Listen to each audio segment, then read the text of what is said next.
재광이 재현이 안녕.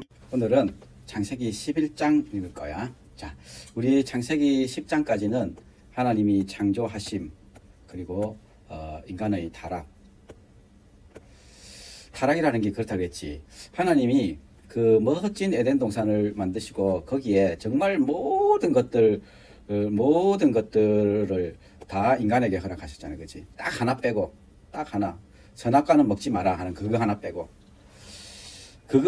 하나님 모든 걸 허락하시고 모든 동물들이 인간에게 순종하고 복종하고, 그러니까 이 땅에서 아담은 하나님 같은 그런 존재였다 그랬지. 절대 권력. 그러나 그렇게 모든 것들을 누리며 즐기며 행복하게 살기는 하지만 동산 중앙에 있던 먹지 마라 한 그 나무, 먹지 마라 했던 그 나무를 보는 순간, 하나님이 먹지 마라 하셨어. 나 위에, 이 땅에서는 내가 가장 그 위대한 사람이고 가장 그 큰 사람이지만 나 위에 하나님이 계시다. 나 위에 하나님이 계시다. 그 하나님이 나를 만드셨고 나를 존재하게 하시고 이 모든 것들을 만드시고 나를 두게 하시고 그리고 나에게 즐기고 먹고 누리게 하셨다. 그 하나님을 감사하고 정말 오염되지 않은 그 대기, 오염되지 않은 하늘, 그 밤하늘에 누운데 그 별들, 떨어지는 그 유성들, 그것들, 아름다운 꽃들, 막 이런 것들을 보면서 얼마나 아름다운 자연을, 우리가 해외 여행 가는 게 뭐야? 그런 거 보려고 하는 거잖아.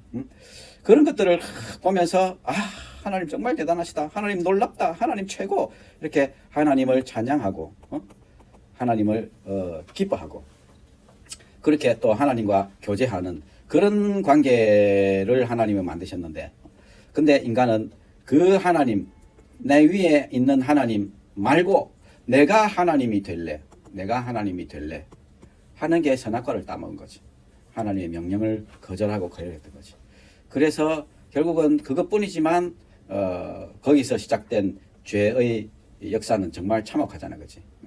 가인이 아벨을 형님이 동생을 쳐 죽였다고. 형님이 동생을. 아담과 하와는 선악과 이거 하나 먹은 것 뿐인데, 이거 하나 먹었을 뿐인데, 이 죄는, 하나님을 거역한 이 죄는 어떤 식으로 드러났냐면, 동생을 쳐 죽이는. 원수를 쳐 죽이는 것도 아니었어. 그냥 동생을 쳐 죽였어. 동생을. 이렇게 죄가 세상에 만연하게 되었고, 결국 하나님은 홍수로 모든 인류를 쓸어버리기로 결정하시고 그렇게 했었지. 그치? 그러니까 홍수 이후에 사람들이 쫙 이렇게 퍼졌다 그랬지. 자, 그때 셈함 야베스로부터 자식들이 시작됐는데, 셈의 자손 중에서 이 벨렉이라는 이름이 있다 그랬지. 이 벨렉이라는 이름이 나뉘었다. 세상이 나뉘었다 그랬다 그랬잖아. 이 벨렉 때 나뉜 얘기를 지금 창세기 11장에서 우리에게 해주려고 하는 거야. 자, 온 땅의 언어가 하나야. 말이 하나인 거지. 모든 사람들이 다 말이 다 통해. 얼마나 좋겠니, 그자? 진짜 멋지겠다. 언어 공부할 필요가 없어. 영어 공부할 필요 없어. 중국어 할 필요가 없어. 어려운 아랍어를 공부할 필요가 없어. 다 말이 통하니까. 그래서 그들이 동방으로 옮기다가, 동쪽으로 옮기다가 시날 평지를 만났다. 시날 평지는 이 티그리스 유프라테스 강이 만나는 이 메소포타미아 지역을 시날이라 그런다 했잖아요. 이 메소포타미아 평지. 그게 강이 두 개나 흐르고 거기에 평지니까 얼마나 살기 좋겠니? 물도 많고. 자, 벽돌을 만들어 견고히 굽자. 벌써 벽돌을 만들어 굽는 그런 기술들. 벽돌로 돌을 대신하고 역청으로 진흙을 대신하고. 그렇게 해서 벽돌과 역청으로 이렇게 아주 단단한 이런 집을 지을 수 있는 그런 기술들이 벌써 이렇게 발전했던 거야. 자, 성읍과 탑을 건설하자. 성을 건설하자. 우리 한꺼번에 모여서 살자. 그리고 탑을 건설하자. 높은 탑을 짓자. 그 탑 꼭대기를 하늘에 닿게 하자. 그리고 우리 이름을 내고 온 지면에 흩어짐을 면하자. 하나님이 그러셨잖아. 온 땅에 흩어지라고 하셨잖아. 온 땅을 충만하게 해라. 온 땅을 채워라. 그런데 싫어. 우리는 흩어지기 싫어. 우리는 모여서 살 거야. 지금 그래서 다 모여서 살잖아. 한 도시에 어마어마하잖아. 서울 수도권 인구가 우리나라 인구의 반이잖아. 2천만이야. 자, 여호와께서 사람들이 건설하는 그 성읍과 탑을 버리고 내려오셨어. 여호와께서 이 무리가 한 족속이고 언어도 하나니까 이렇게 시작했으니 이후로는 그 하고자 하는 일을 막을 수 없을 거다. 자, 우리가 내려가서 그들의 언어를 혼잡하게 해서 서로 알아듣지 못하게 하자. 그렇게 해서 5분 지면에 흩어버리시고 그 도시를 건설하는 걸 거쳤던 거지. 갑자기 서로 억수로 이야기하면서 일을 잘 하다가 갑자기 말이 안 통하는 거야. 뭐라고 하는지 전혀 알아들을 수가 없어. 말 알아듣는 사람들끼리 결국 모일 수밖에 없잖아. 야, 저는 뭘 하는지, 저는 못 알아듣겠다. 야, 진짜, 저는 갑자기 와저리 됐노? 이렇게 해서, 언어가 이렇게 갈라지게 되어버린 거죠.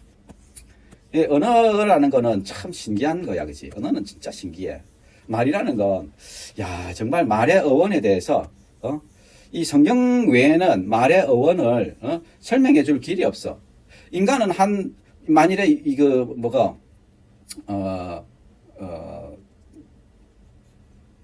창조 말고, 인간이 이렇게 진화되었다면, 다 한 라인이잖아. 그러면 한 언어를 써야지, 계속. 물론 흩어져도 한 언어를 쓰지, 이렇게 완전히 체계가 다르고, 완전히 다른 언어를 쓴다는 건 진화론적으로 설명할 수가 없어. 창조가 맞는 거야. 이런 언어적인 그런 면에 있어서도. 그래서 하나님이 언어를 혼잡하게 하시고 서로 말이 안 통하니까 이 일을 해 나갈 수가 없는 거지. 왜냐하면 그게 엄청나게 큰 일이었거든. 보면 이 구즈라트라고 그래. 구즈라트. 지금도 이란, 이라크, 그 메소포타미아 쪽에 가면 이런 구조물들이 남아 있는데 이제 이 높은 이런 구조물들에서 그냥 이렇게만 남아 있는 거지. 그래갖고 이렇게 높이 해서 하늘까지 닿게 하려고 그렇게 했던 거지. 왜 하늘까지 닿으려 했을까? 이제 또 홍수가 와도 우리는 안 죽을 거야. 또 홍수가 오더라도 우리는 살아남을 거야. 그런 거지. 이렇게 인간들은 또 하나님을 거역하고 이렇게 바벨탑을 쌓으려고 했었지. 바벨이라는 말과 언어를 혼잡한다 이런 뜻이거든. 바벨. 그래서 바벨탑이라고 그러지. 하나님께서 그들을 흩어버리셨다. 이걸 전에도 한 건데 보면 이 벨렉 때에 이게 이 언어가 나눠졌다 그랬잖아. 이 벨렉 때에. 지금 요 때가 이제 홍수가 일어났던 때고 노아 600살 때. 그런데 이 벨렉 때는 벨렉이 몇 살 때 정확하게 언어가 나눠졌는지는 알 수 없지만 벨렉 때는 보면 아직 노아가 살아 있어. 노아가 살아 있고 그리고 셈 야벳이 다 살아 있어. 노아의 5대 손까지. 이 벨렉은 노아의 1, 2, 3, 4, 5대 손인 거야. 5대 손. 노아의 5대 손. 그 위에가 다 살아 있어. 그러니까 홍수를 직접 눈으로 본 그 사람들이 다 살아 있어. 홍수가 얼마나 참혹했는지, 하나님이 얼마나 죄를 멸시하는지, 하나님이 분노하시면, 하나님이 공의로 분노하시면 어떤 일을 하시는지를 눈으로 직접 목격한 사람들이 다 살아 있었다고. 그런데도 인간들은 이렇게 빨리 타락하고 하나님 아닌 내가 신이 되려고 하는 이 반역의 정신, 결국 이 죄잖아, 그치? 이 죄가 계속 퍼졌던 거예요.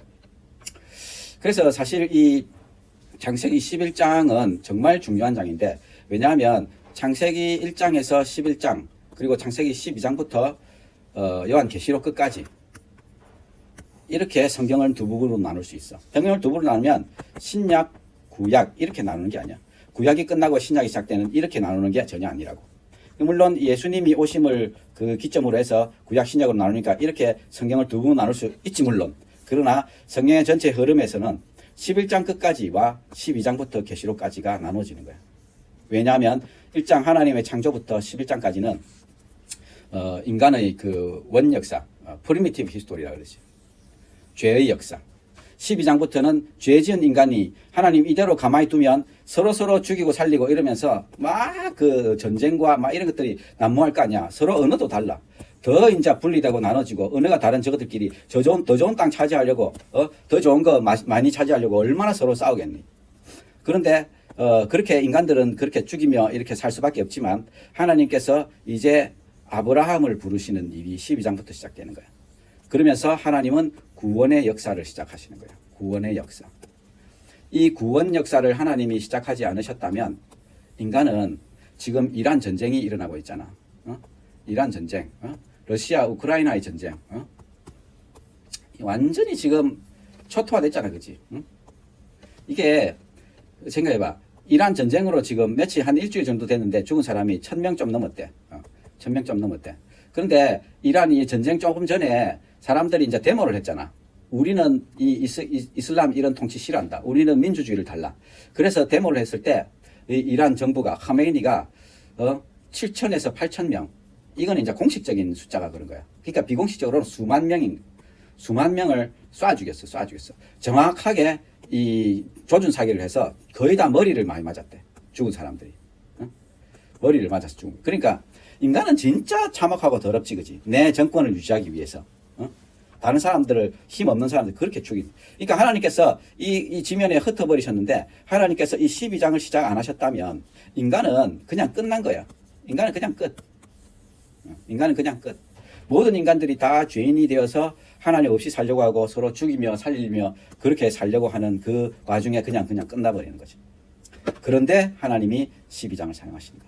자, 셈의 족보를 이렇게 다시 얘기했는데 셈은 홍수 100세에 아르박사를 낳고 아르박삿 500년을 낳고